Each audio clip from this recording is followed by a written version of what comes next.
स्वरोजगार।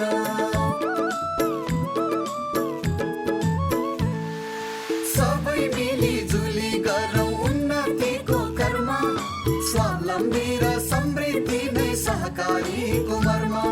समानता र स्वाधीनताको भावनाले भरौँ, आर्थिक अनि सामाजिक सांस्कृतिक विकास गरौँ। सहकारी दर्पण, सहकारी दर्पण, सहकारी दर्पण। नमस्कार, सहकारी दर्पण कार्यक्रमको तर्फबाट यो कार्यक्रम प्रत्येक महिनाको पहिलो र तेस्रो शनिबार साँझ 6 बजेदेखि करिब 25 मिनट अवधिभर सहकारीका विविध विषयवस्तु समावेश गरी प्रस्तुत गर्ने गरिन्छ। स्वागत एवं सहकारी अभिवादन आजको यो श्रृङ्खलामा पनि सम्पूर्ण दर्शक महानुभावहरूमा। दर्शक महानुभावहरू, आजको कार्यक्रममा हामी सहकारी गतिविधि र सुनसरी जिल्लाको एउटा सहकारी संस्थाले सञ्चालन गरेका क्रियाकलापहरू प्रस्तुत गर्दैछौँ। कार्यक्रम सुरु गरौँ सहकारी गतिविधिबाट।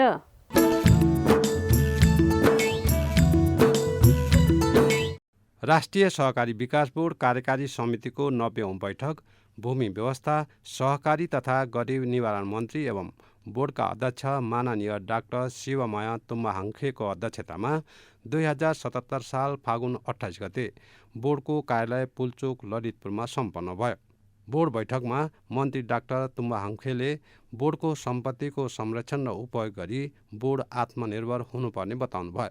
उहाँले बोर्ड बैठकमा सदस्यहरूबाट महत्त्वपूर्ण सुझाव प्राप्त भएकोमा धन्यवाद दिनुभयो। बोर्डका सह-अध्यक्ष दक्ष पौडेलले बैठकमा प्रस्तुत प्रस्तावहरूमा उठेका जिज्ञासाका बारेमा प्रश्न पार्नुभएको थियो। बैठकको सुरुमा सबैलाई स्वागत गर्दै बोर्डका सदस्य सचिव चक्रबहादुर पराजुलीले प्रस्तावहरू प्रस्तुत गर्नुभएको थियो। प्रस्तुत प्रस्तावहरूमाथि सदस्यहरूद्वारा छलफल गरी स्वीकृत गरिएको थियो। बैठकमा कार्यकारी समितिका सदस्य र आमन्त्रित गरी 21 जनाको उपस्थिति रहेको थियो। दर्शक महानुभावहरू, सहकारी गतिविधिपछि अब प्रस्तुत गर्दैछौँ सुनसरी जिल्लाको इटहरी नगरपालिकामा रहेको किसान कल्याण बचत तथा ऋण सहकारी संस्थाले सञ्चालन गरेका क्रियाकलापहरू आजको संस्था चिनारीमा।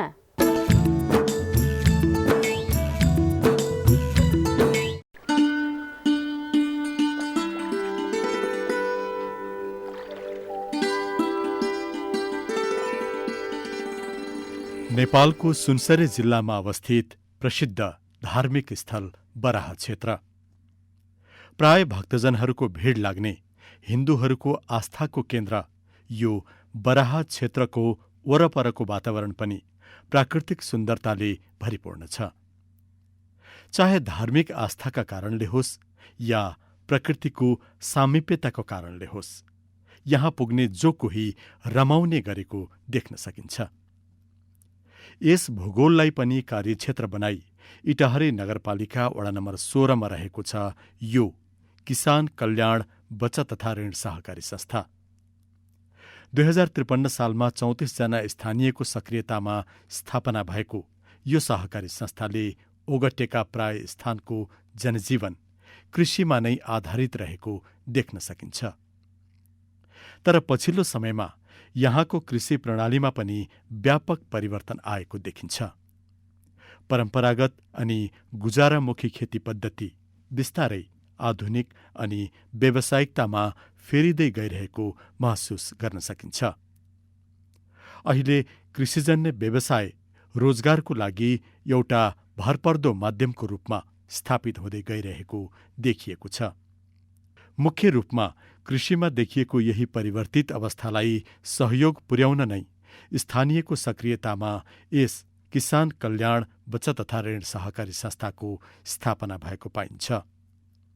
पूर्ण रूपमा सदस्यहरूको हितलाई ध्यानमा राखेर सञ्चालनमा रहेको यो सहकारी संस्थाले सदस्यहरूलाई विभिन्न सेवा प्रदान गरेर बचत गर्नमा पनि प्रेरित गरेको भनाइ छ।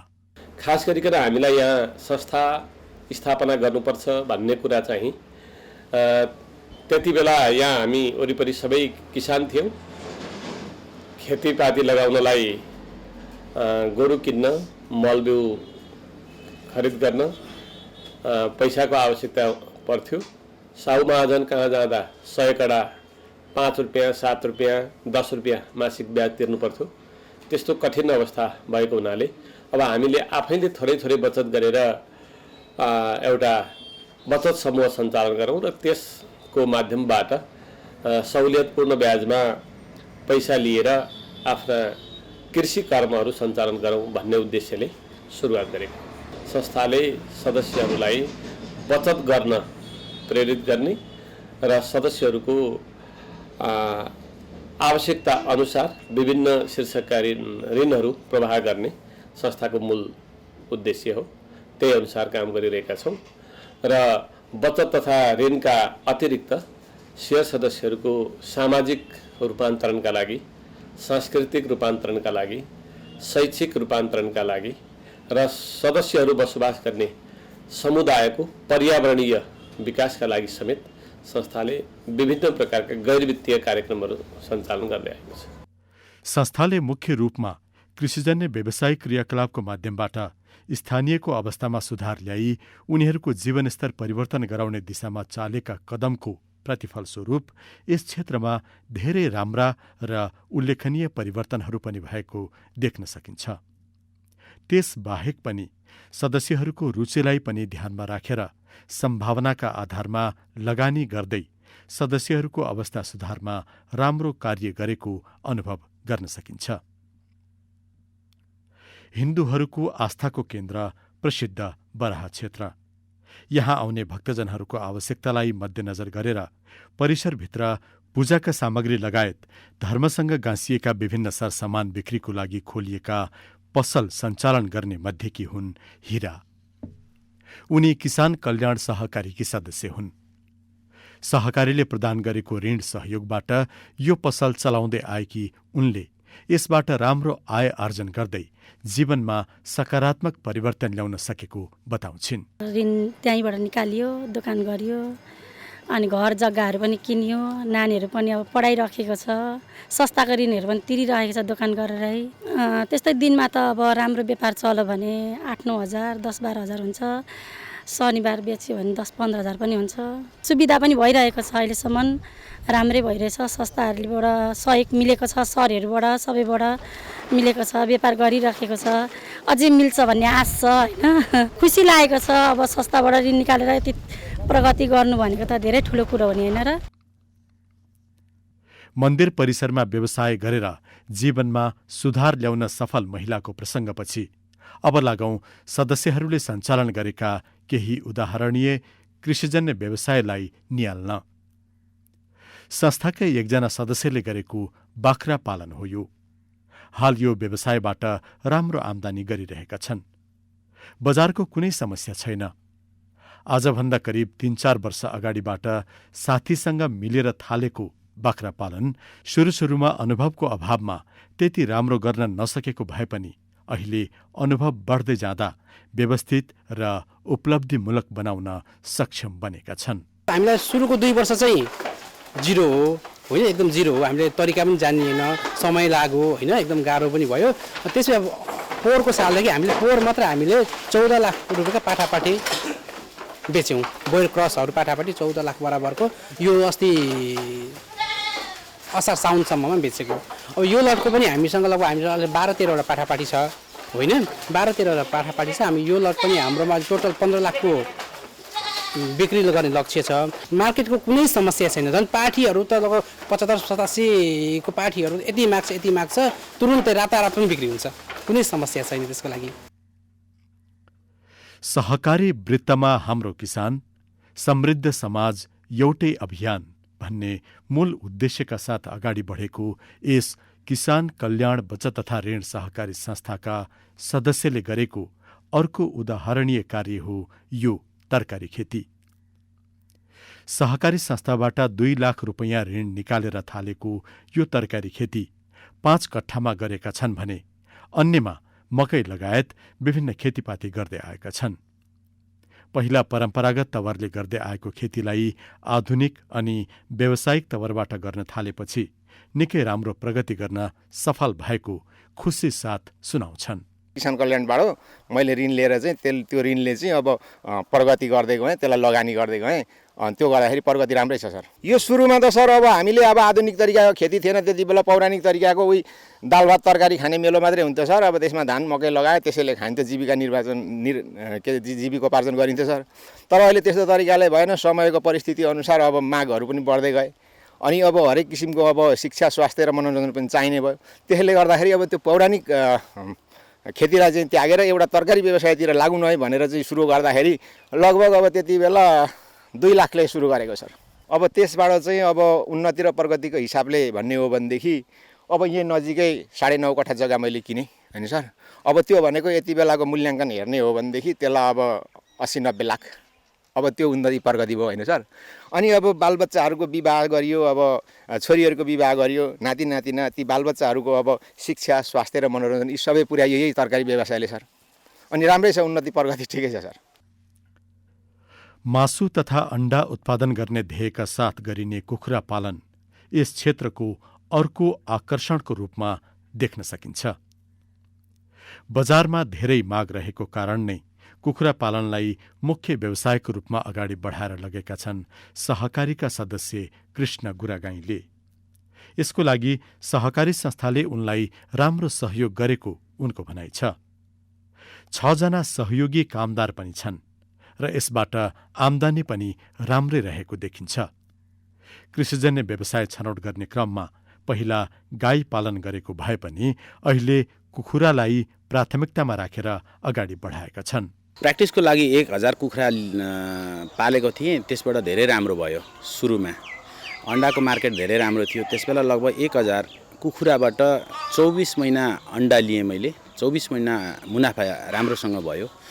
प्रति 1000 कुखुराबाट प्रति 1 वर्षको आम्दानी लगभग 12 लाखभन्दा माथि थियो मुनाफा। त्यो चाहिँ समयले गर्छ, मार्केटले गर्छ। अब यहाँ कुखुरा मात्रै छैन, मेरो गाई पनि छ, खसी छ, टर्की पनि पालिरहेको छु होइन। यो सिजनेबल, यसमा लोकल कुखुराहरू पनि उत्पादन हुन्छ। त्यसले गर्दा यो सबैतिरबाट हेर्दा समग्रमा अहिले यहाँ 6 जना स्टाफ राखेको छु, त्यसलाई मेन्टेन्स गरेको छ र सरदर मुनाफा राम्रै आइरहेछ। व्यवसाय सञ्चालन गर्नुभन्दा अगाडि त्यसबारेमा प्राविधिक ज्ञान सिप लिएर थालनी गर्दा राम्रो हुने बताउने उनले एकैचोटि ठूलो मात्रामा भन्दा पनि सानोबाट अनुभव सङ्घाल्दै बढाउँदै लगेमा राम्रो हुने उनको सुझाव छ। रोजगारीको लागि आफ्नो रुचि अनुसार कृषिका अनेकौं बाटाहरू रहेको बताउने उनी युवालाई विदेशको रोजगारीको साटो स्वदेशमै मेहनतका साथ बजार विचार गरेर कृषिजन्य व्यवसाय अपनाउन सुझाव समेत दिने गरेका छन्। नयाँ नयाँ कृषिको चाहिँ गरे उत्पादन भइरहेको छ, नयाँ नयाँ कुराहरू उत्पत्ति भइरहेको छ, जसलाई चाहिँ रिसर्च गरेर अध्ययन गरेर, बिना अध्ययन चाहिँ हुँदैन, बिना अनुभव कुनै पनि काम नगर्नुहोस्। अनुभव लिनुहोस् पहिले, अनि मात्रै लगानी गर्नुहोस्। परिपक्व भएर मैले गर्न सक्छु भन्ने भएपछि काम गर्नुहोस्, स्वदेशमै गर्नुहोस्। हाम्रा यत्र चाहिँ जग्गा जमिनहरू खाली छन्, हरेक चिज उत्पादन गर्न सकिन्छ, हरेकको मार्केट छ। हामी चाहिँ तेस्रो मुलुकबाट दोस्रो मुलुकबाट आयात गरेर हाम्रो चाहिँ जीविकापार्जन गर्छौँ। हाम्रै देशमा उत्पादन गरेर अर्गानिक प्रोडक्टहरू हामीले मार्केटमा पुर्याउँ, हरेक मान्छेको घर घरमा पुर्याउँ, पैसै पैसा छ। संस्थाको आफ्नो नाम र अपनाएको उद्देश्य अनुरूप विभिन्न कृषिजन्य व्यवसाय सञ्चालन गरेर उदाहरणीय सफलता हासिल गर्न सकेका सदस्यहरू प्रशस्त छन् यस क्षेत्रमा। मुख्य गरी कृषिमा आश्रित स्थानीयलाई परम्परागत भन्दा पनि उन्नत र व्यावसायिक खेती गर्ने कार्यमा यस किसान कल्याण बचत तथा ऋण सहकारी संस्थाले सदस्यहरूलाई निकै सहयोग पुर्याएको महसुस गर्न सकिन्छ। त्यसैगरी कृषि बाहेकका स्थानीय सम्भावनामा आधारित व्यवसायमा पनि सदस्यहरूको सक्रियता देखिएको छ। यो फर्निचर उद्योगलाई त्यसैको एउटा उदाहरणको रूपमा लिन सकिन्छ। सुरुमा मैले किसान कल्याण सहकारीबाट तपाईको 13 लाख रुपियाँ ऋण लिए र त्यहाँबाट मैले आज यहाँसम्म पुग्यौँ। कलर गर्नेहरूलाई चाहिँ तपाईको 700 रुपियाँ रोजी छ। अब त्यस्तै अब अरू मिस्त्रीहरू जुन छ, मिस्त्रीहरूलाई चाहिँ सबै ठेकामा छन्। जति पिस बनाए तिनीहरूलाई त्यो हिसाबले पैसा पाउनुहुन्छ। महिनामा सर्दा तपाईँको कम्तीमा 7-8 लाख रुपियाँ खर्च हुन्छ। आम्दानी भनेको त्यही 50-60 हजार 1 लाख जति समथिङ महिनामा चाहिँ आम्दानी हुन्छ। यहाँबाट ठोकठे घर बनाएको छु र 2टा घरेरी प्लस 2टा घरेरी, त्यो घर शुद्ध लाएर 3वटा घरेरी छ मसँग अहिले पनि। मलाई चाहिँ एकदम आनन्द छ, खुसी छ, खट्दै गर्दै गराएको छु। फर्निचर व्यवसाय अँगालेर जीवनमा राम्रो परिवर्तन ल्याउन सफल यो उदाहरणपछि किसान कल्याण सहकारीकै अर्का सदस्य सङ्गीता ठाकुर चौधरीले सञ्चालन गरेको सिलाइ कटाई व्यवसायतिर लागौं। पहिला अर्काकोमा काम गर्ने उनले पछि संस्थाकै आर्थिक सहयोगमा यो सुरुवात गरेकी हुन्। अहिले अन्यलाई पनि रोजगारी दिन सकेकी उनले यसबाट राम्रो प्रगति गरेको सुनाउँछिन्। पहिले चाहिँ अरूकै काम गर्थ्यौँ होइन, अब के अरे अरूको फ्याक्ट्रीबाट लुगा ल्यायो पिसको अनुसारले काम गर्थ्यौँ। गर्दा गर्दै बिस्तारै अब आफूले नै अब भयो क्या अनुभव भयो, हे यो गर्न त म पनि सक्छु, किन अरूको गरिराख्नु भनेर आफूले नै उद्योग चलाउन थालेको। हजुर, यो उद्योगमा चाहिँ 15 लाख लगानी गरेको छु। अनि यहाँ 15 जना नै हुनुहुन्छ मेरो कामदारहरू पनि। मलाई जे होस् हातबाट बटाइराख्नु भएको छ, साथ दिइराख्नु भएको छ। मासिक कति आम्दानी गर्नुहुन्छ? मासिक भन्नाले अब 2टा पसल छ होइन, उता चोकमा पनि छ। अब यहाँदेखि लगभग 1 लाख 1.5 लाखसम्म जान्छ उपलब्धि। अब यो व्यवसायले अहिले धेरै नै उपलब्धि भइसकेको छ। अब त्यो पहिले त अनुभवै थिएन, थाहै थिएन। अहिले यो व्यवसायले गर्दा नै हामी जग्गाहरू पनि किन्न सक्षम भयौँ। अनि अब चलिरहेछ, जे होस् प्रफिट भइरहेछ। स्थानीय मागमा आधारित टेलरिङ व्यवसायमा सरिक सहकारीका सदस्य हुन् मोहम्मद खालिद। व्यवसाय सञ्चालनमा आवश्यक पर्दा सहकारीले धेरै सहयोग गरेको उनी बताउँछन्। सहकारीकै आर्थिक सहयोगमा विस्तार गर्दै लगेका उनले यसबाट राम्रो आम्दानी गर्न सकेको पनि प्रसन्नताका साथ सुनाउँछन्। सानो पसल थियो अनि सरसँग चिन्जान भयो। सरमा ऋण लिएर केही काम गर्नुपर्छ अनि उहाँले दिनुभयो। अनि त्यसपछि काम मेसिनहरू 2-3वटा थप्यो। पहिला सानो मेसिन थियो, अहिले ठुलो मेसिन राखेँ। काम बढेपछि मान्छेहरू पनि बढ्यो, काम गर्ने कामदारहरू। अनि त्यहाँबाट फेरि ऋण लिएर सर पहिलाको ऋण चुक्ता भयो, अब कपडा राख्नुपर्छ राम्रो हुन्छ भनेर फेरि ऋण लिए किसान कल्याणबाट। अनि त्यहाँबाट राम्रै हुँदै गयो। अनि फेरि यो चुक्ता गरेँ। लकडाउनमा फेरि ऋण असार मसान्तमा मैले चुक्ता गर्थेँ। अनि फेरि त्यहाँ अब ऋणको लागि एप्लाई गरेको छु।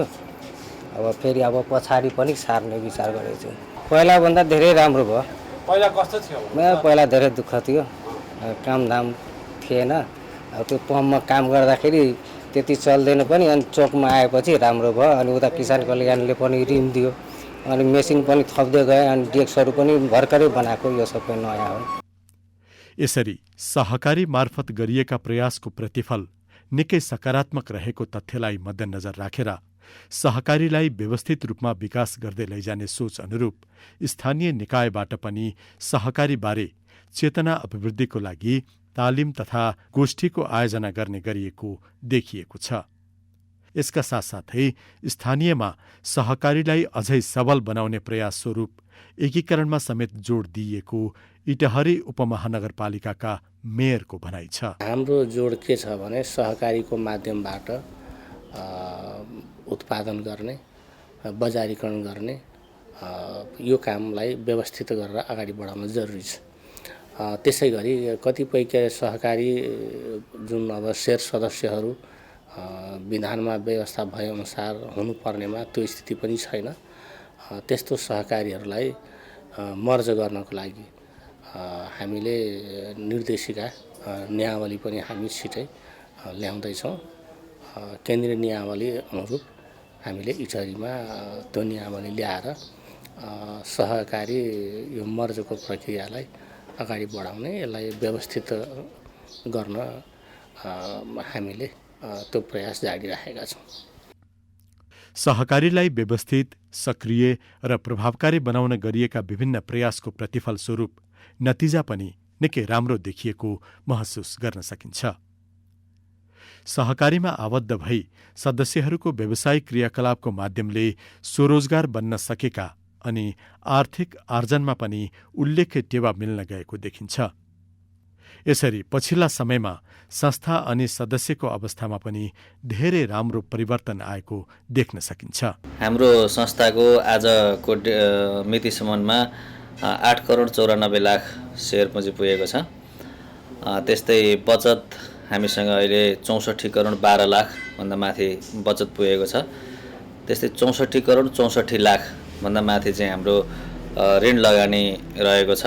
कस्तो खालको बचत चाहिन्छ त्यही तरिकाले हामीले बचतका उत्पादनहरू पनि विकास गरेका छौँ। व्यावसायिक ऋणमा अथवा उत्पादनसँग जोडिएका ऋणहरूमा कृषि ऋणहरू, त्यस्तै अरू व्यापार व्यवसाय जुन चाहिँ यो ट्रेडिङ खालको व्यापार व्यवसाय हुन्छ त्यस्ता खालका चाहिँ व्यवसाय गर्न लगेका ऋणहरू, त्यस्तै अर्को हाम्रो कार्यक्रम अब यो माइक्रो फाइनान्स भन्छ लघु वित्त कार्यक्रम पनि सञ्चालन गरेका छौँ। लघु वित्तमा पनि हामीले समूहगत रूपमा समूह जमानीमा हामीले ऋण लगानी गरेका छौँ। केन्द्रमा गएर यहीँबाट साथीहरू जानुहुन्छ, स्टाफहरू। किसान कल्याण बचत तथा ऋण सहकारी संस्थाले आफ्ना सदस्यको व्यावसायिक सिप क्षमताको विकासमा प्रयास गर्दै उत्पादनमूलक कार्यमा लाग्न सदस्यहरूलाई प्रेरित गर्दै जाने सोच बनाएको देखिन्छ। साथसाथै सदस्यहरूलाई विस्तार गर्दै लगी संस्थाका कार्यक्रमलाई अझै प्रभावकारी बनाउन जोड दिने भनाइ पनि छ। संस्थाको आफ्नो मूल कार्यक्रम बचत र ऋणको कार्यक्रमलाई अझै तीव्र विस्तारका साथ लिएर जाने संस्थाको मूल ध्येय रहेको छ र हामीले यसै वर्षबाट लागू हुने गरी 4 वर्षीय रणनीतिक योजना पारित गरेका छौँ र त्यो रणनीतिक योजनाको अन्त्यसम्ममा संस्थामा करिब 30,000 सदस्य बन्छन् र 2 अरबको हाराहारीमा पुँजी वृद्धि हुन्छ भन्ने हाम्रो लक्ष्य रहेको छ भने अन्य गैर वित्तीय कार्यक्रमहरू पनि सँगसँगै सञ्चालन गरेर सदस्यहरूको सिप विकास गर्ने, क्षमता विकास गर्ने, सदस्यहरूलाई उद्यमी बनाउने, सदस्यहरूमा स्वरोजगार सिर्जना गर्ने आदि कामहरू पनि सँगसँगै लिएर जाने संस्थाको लक्ष्य रहेको छ। यसरी इटहरी उपमहानगरपालिका वडा नम्बर 16 मा रहेको किसान कल्याण बचत तथा ऋण सहकारी संस्थाले आफ्नो उद्देश्य अनुसार सदस्यहरूको हितमा कार्य गर्दै उनीहरूको अवस्था सुधारमा गरेको प्रयासलाई अवश्य नै प्रशंसापूर्वक हेर्न सकिन्छ। अब आउँदा समयमा पनि संस्था अनि सदस्यहरूको हितमा कार्य गर्दै स्थानीय विकासमा संस्थाले गरेका प्रयासहरूमा सफलता मिल्दै जाओस्, हाम्रो शुभकामना। दर्शक महानुभावहरू, यो कार्यक्रम तपाईलाई कस्तो लाग्यो? कार्यक्रमको बारेमा तपाईको प्रतिक्रिया अवश्य पठाउनुहुनेछ भन्ने आशा राखेका छौँ। हाम्रो ठेगाना हो राष्ट्रिय सहकारी विकास board, Pulchowk, Lalitpur, post box number 5717, phone number 5010-131, email kopsanchar@gmail.com, website www.ncdb.org.np। यो कार्यक्रम तपाईँ आफ्नो समय अनुकूल युट्युबमा पनि हेर्न सक्नुहुनेछ। हवस् त दर्शक महानुभावहरू, आजको हाम्रो कार्यक्रमको निर्धारित समय सकिन लागेको छ। सहकारी सम्बन्धी विविध सामग्री लिएर आगामी कार्यक्रममा भेट्ने बाचा गर्दै आजको सहकारी दर्पणबाट हामी सबै बिदा चाहन्छौँ। नमस्ते, जय सहकारी।